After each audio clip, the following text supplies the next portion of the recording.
It was 1961. Bob Booker was a senior at Knoxville College and president of the student government.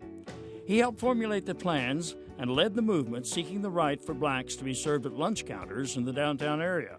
Because we were about to graduate from college and we didn't want to graduate into second-class citizenship.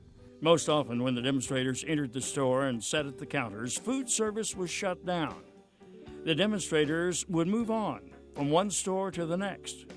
At McClellan's Five and Dime, there was no place to sit. Mr. Ferguson, who was manager, decided that the best way to solve the problem was not to have any stools at the lunch counter. So he had the tops taken off the stools.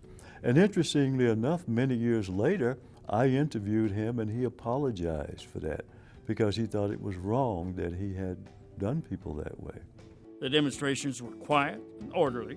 There was no violence by the demonstrators and none by police, who were standing by watching carefully. Mayor John Duncan was determined it wasn't going to happen. Ex-Mayor Kaz Walker was on that same side, as well as ex-Mayor George Dempster.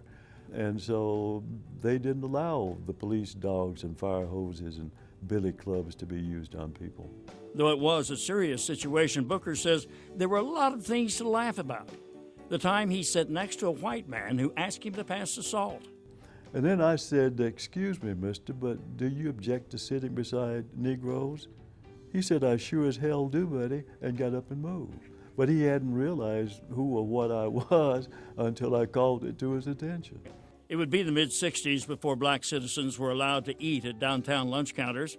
At about the same time, movie theaters and hospitals that had been closed to blacks were desegregated. Bob Booker says the Knoxville College students started the effort that was later embraced by many in the white community. So it got to be a real full community effort with several churches getting involved and helping the cause. Knoxville College students at the lunch counter sit-ins. One of our stories, more than 50 years of East Tennessee on TV.